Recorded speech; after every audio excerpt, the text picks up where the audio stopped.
Bohemian Grove is this place in California where all the elites go and they put fucking druid costumes on and they worship Moloch, the owl god, and everybody thought it was bullshit. But John Ronson and Alex Jones snuck in, and this is in like the 90s. Sets us free. You shall burn me once again.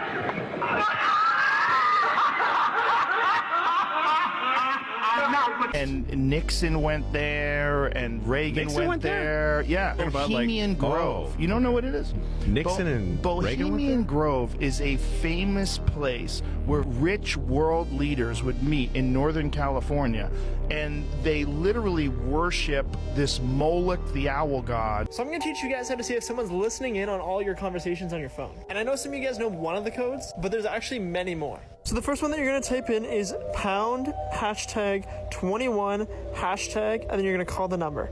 And now this should come up and it will show you that none of your calls are being forwarded. But if this doesn't come up, that means your calls are being forwarded somewhere else. Now if you type in star hashtag 61 hashtag and call it, it'll tell you where your calls are being forwarded to. But since I'm being tracked, that's why it says disabled. And now if you type in this final code, it'll apparently switch off all forms of redirection away from your phone. You're welcome. Know about the door theory? No. So take this in. Every single door, or like the normal doors they use in a house, they have a cross and a Bible placed into the door. You see it? The symbol of a cross and a Bible are in the door. I've always noticed that as a kid. Yeah? Like like not all doors, but like majority of doors, right? Mm-hmm. Like there's a cross. The in regular between. door, you know that shape? Yeah. So the top part is a cross, and then the bottom is an open Bible. Look at it. Yeah, no, I do see it like that. So what they used to do is they made it like that to keep away evil spirits from entering your home. You know what's crazy? What? My old house didn't have that. It was just a wooden, like each was just wooden. That's why I say not all doors. Yeah. Because I did like. It was just flat? Yeah. Oh, damn. I mean, come on, you seriously believe that? That is just the shape. I mean, that is to do with architecture of the door to support it. And it isn't like a cross. I mean, it's shaped like a cross, but isn't to symbolize a cross. And there isn't an open Bible. I mean, it's a square. It doesn't even make sense.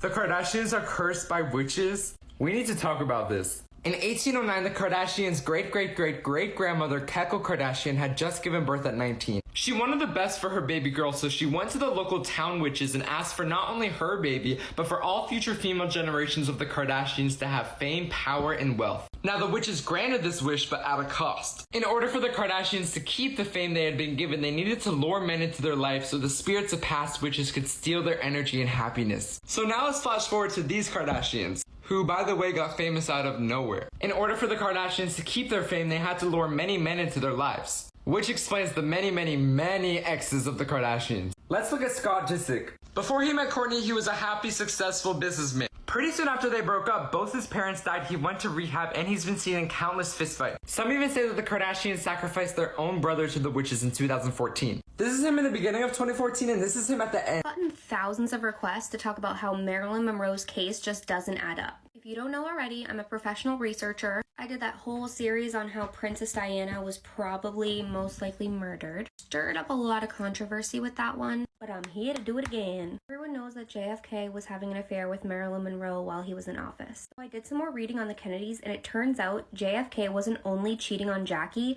with Marilyn Monroe, he was also sleeping with her little sister, Caroline Lee. Jackie handled this like a bad bitch. She swore that she would get revenge on her little sister, and after JFK passed away, her little sister Caroline brought home her new man, Aristotle Onassis, who was one of the richest people in the world at the time. So what does Jackie do? She marries him. She stole her little sister's boyfriend, married him, and became Jackie O. It's said that when she got back from the honeymoon with Aristotle, her mom bitch slapped her across the face front and back, and the girls never spoke again. There was not even a mention of her little sister in Jackie's will. Weirdest Nature Facts, parts 26 through 50. Dolphins love interacting with pregnant women because they communicate using ultrasound. Not only can they hear the mother's heartbeat, but also the baby's, and they find this very fascinating. When mating, flatworms engage in violent penis fencing to determine who will be the father. The winner who stabs the other with its pecker remains a male while the loser becomes a female. Cockroaches find humans so disgusting that if they touch you, they will run away and clean themselves immediately. If a female fox dies, their mate will stay single forever. But if a male fox dies, his widow will search for a new mate immediately. Sharks have survived 4 out of the 5 mass extinction events and have been around for more than 400 million years. This means they're older than dinosaurs, older than trees, and even older than your mom. This theory is guaranteed to blow your mind into a billion little pieces. It's called the egg theory. And the egg theory is an attempt at answering 2 of life's hardest questions. Number 1 being, what is the meaning of life? And number 2 being, where do we go when we die? This theory was originally proposed by Andy Weir, who used a similar format to Plato's Socratic dialogue. And he tells the story of a man who dies in a car accident and is later introduced to the afterlife by a godlike being. And this man, like many of us can imagine, is riddled with existential questions. One of his main ones being, what happens now? So this godlike being tries its best to answer all of his questions and guides him through the initial shock of death. And this is where it gets crazy. God explains that reincarnation is actually what happens after we die, and that deep within ourselves, each and every one of us has all the experience and all the knowledge from all of our past lives. We just can't remember them, and that's by design. He says that the soul is more beautiful, complex, and magnificent than we can ever possibly begin to fathom, and that the human mind can only contain a very small fraction of what we truly are given the soul's infinite nature. He also explains that time as we know it is only perceived as linear because of the limited nature of our perceptive capabilities within the confines of this universe. So since we can get reincarnated to different points in time, becoming different people infinitely and simultaneously, when we interact with someone, we're technically interacting with ourselves, or at least with the fraction of our soul and consciousness that inhabits that person's body. So God then goes on to say that he invented and created the entire universe just for you, the person watching this right now, and that every person that has ever existed, every person that currently exists, and every person that will ever exist is nothing more than a fraction of your infinite soul and consciousness perpetuating itself infinitely through time and space, and that the true meaning of life is for you to grow and mature through these infinite reincarnations, and that once you have lived every human life throughout time, you will have developed and matured enough to finally be born as a god, meaning that the universe is nothing more than an egg and your only goal is to be hatched. Man, it's just a theory. No God ain't real, okay? If there was a God, there'd be a lightning strike in 3, 2, 1, now. Okay, this is very concerning. Okay, this is very concerning.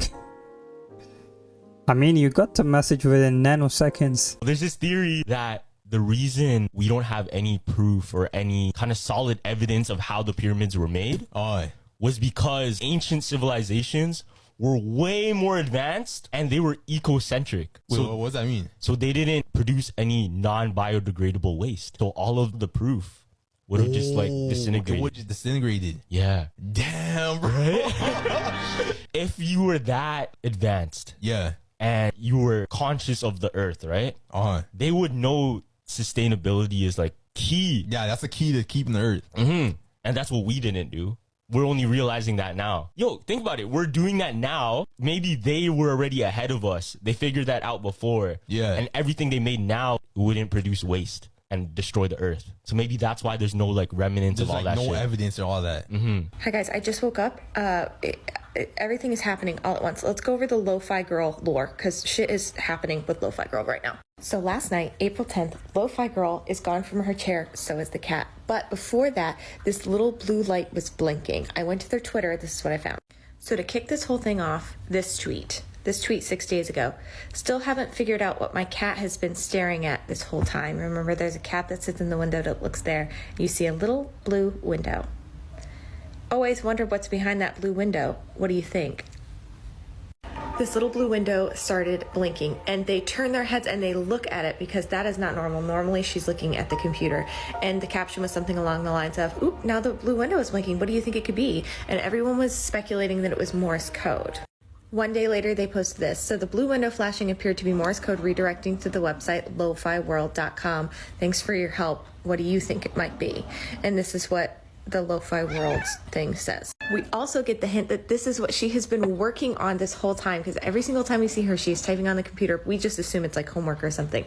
No, this whole time she has been working on a website called lofiworld.com. If you click the site, it's not completed yet, but it's because this next tweet. 19 hours ago, it says the download is finally complete. Should I click the launch button? Once again, you see her hands indicating that she has been working on this whole time, that she is tweeting this, right? This Lo-Fi girl. And she is about to launch something called Lo-Fi World. 13 hours ago, they posted this. This has been their banner and everything. It says 17:58:42. I'm assuming that is the launch time because if you zoom in, the date circled on the calendar in this mystery room is April 11th, 2023. Today. Now, if you go and watch the stream right now, it looks like this. It's like at the blue window.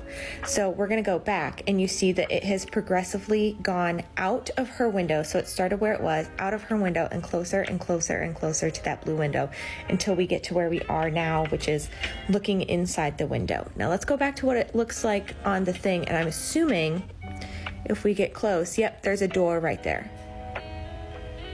There's a door right there. I'm assuming that that is the end point that they have been screenshotting and posting all over the Lo-Fi Girl Twitter. I listen to Lo-Fi Girl every single day. I'm all of a sudden deep in this lore that I didn't even know existed. I just thought it was like for funsies. I think it's going to be a way to introduce a new either character or a new setting. It's called Lo-Fi World. So I'm assuming a bunch of different characters and a bunch of different settings that you can go pick a specific Lo-Fi station, and it's going to expand past just Lo-Fi Girl. Although I love Lo-Fi Girl, you can still watch a stream. I will be watching it all day. I'd love to know your thoughts. Big deal for Lo-Fi Girl. Okay, comment what you think. Now, don't scroll. I'm about to tell you something very important that I just learned that I bet you didn't know. Hair ain't nothing but a penis. And you're looking at me like I'm crazy, like I'm the dumb one. No, my friend. You are the idiot, and I'm about to explain why. If you look at the middle of a piece of hair, what is that called? A shaft. That is a penis. If you pluck a piece of hair, what is it got on the end? A bulb. That is a head. That is a penis. When you stimulate your scalp, it releases an oil called sebum. What does a penis release when you stimulate it? Semen. That's a penis. When it's hot, your hair expands. That's a penis. When it's cold, your hair shrinks. That is a penis. Huh? When someone strokes your hair, why does it feel good? 'Cause it's a penis, my brother. Pay attention. If someone calls you a dickhead, that just means you got a lot of hair. If you got a wig on, what is that, fake hair? A fake penis? That's a strap-on. Use your mind. Wait, what? I feel like if a tree could talk, I wouldn't trust it. If I was a tree and I could talk to humans, I would make up stuff about the person that walked by it first and be like, oi, they were chatting shit about you, and just start fights. Every opportunity. Or I'd be like, fuck, there's a cat up here, help! And then they call the fire brigade and they come and I'm like, they're like, that tree spoke to me, and I'm just I'd be like, yo, hey, put a gold up here. Get climbing. And then everyone comes. Because I think because in like fairy tales and stuff, it's like the wise old tree. Why the fuck is it wise? They've just been standing there, and if no one approaches it, what you gonna know? It's gonna be the stupidest thing ever. Don't get me wrong, you'd be elite in your field.